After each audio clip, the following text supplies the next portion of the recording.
നമസ്കാരം, പ്രവാസി മലയാളിയിലേക്ക് സ്വാഗതം.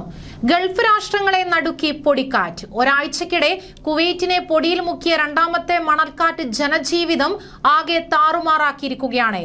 കുവൈറ്റ് രാജ്യാന്തര വിമാനത്താവളത്തിന്റെ പ്രവർത്തനം മണിക്കൂറുകളോളം നിർത്തിവെക്കുകയുണ്ടായി. കുവൈറ്റിൽ ഇറങ്ങേണ്ടതും പുറപ്പെടേണ്ടതുമായ വിമാനങ്ങൾ അന്തരീക്ഷം തെളിഞ്ഞ ശേഷമാണ് യാത്ര തുടർന്നത് തന്നെ. എന്ന് മാത്രമല്ല, ജോലി സമയം കഴിഞ്ഞിട്ടും പുറത്തിറങ്ങാനാവാത്ത വിധം പൊടിപടലങ്ങൾ നിറഞ്ഞതോടെ മണിക്കൂറുകളോളം ഓഫീസിൽ തന്നെ കഴിച്ചുകൂടിയവരുമുണ്ട്. ദൂരക്കാഴ്ച കുറഞ്ഞത് വാഹന ഗതാഗതം ദുഷ്കരമാക്കി. മുൻപിലുള്ള വാഹനം കാണാനാവാത്ത വിധം പൊടിയിൽ മറന്നതോടെ ഒട്ടേറെ വാഹനാപകടങ്ങളും റിപ്പോർട്ട് ചെയ്തു. മുന്നോട്ടു പോകാനാവാത്ത അവസ്ഥയിൽ പലരും റോഡിന് വശങ്ങളിലേക്ക് പാർക്ക് ചെയ്ത് വാഹനത്തിൽ തന്നെ ഇരിക്കുകയായിരുന്നു.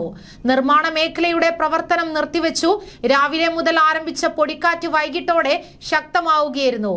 മണിക്കൂറിൽ 15 മുതൽ 55 കിലോമീറ്റർ വേഗത്തിലായിരുന്നു പൊടിക്കാറ്റ്. അർദ്ധരാത്രിയോടെ അത് മണിക്കൂറിൽ 40 കിലോമീറ്ററായി കുറഞ്ഞു. സമീപകാലത്തെ ഏറ്റവും തീവ്രമായ മണൽക്കാറ്റുകളിൽ ഒന്നാണിതെന്ന് കാലാവസ്ഥാ നിരീക്ഷണ കേന്ദ്രം അറിയിച്ചു. മെയ് മാസത്തിൽ ഇത്ര അധികം മണൽക്കാറ്റ് രേഖപ്പെടുത്തുന്നത് 25 വർഷത്തിനിടെ ആദ്യമാണെന്ന് കുവൈറ്റ് കാലാവസ്ഥാ നിരീക്ഷണ കേന്ദ്രം അറിയിച്ചു. മെയിൽ തുടക്കം മുതൽ ഇടയ്ക്കിടെ പൊടിക്കാറ്റ് വീശുന്നുണ്ടെങ്കിലും ഈ മാസം 16-നും ഇന്നലെയുമായിരുന്നു ശക്തമായത്. 16-ന് മണിക്കൂറിൽ 35 മുതൽ 50 കിലോമീറ്റർ വേഗത്തിലെത്തിയ പൊടിക്കാറ്റ് മൂലം ദൂരക്കാഴ്ച 300 മീറ്ററായി കുറഞ്ഞിരുന്നു. വിമാനത്താവളം, തുറമുഖം, സ്കൂൾ എന്നിവയുടെ പ്രവർത്തനം നിർത്തിവെക്കുകയും ചെയ്തിരുന്നു.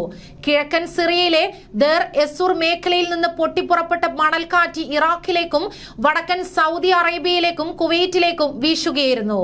കൂടുതൽ വാർത്തകൾക്കായി ഈ ചാനൽ സബ്സ്ക്രൈബ് ചെയ്യുക.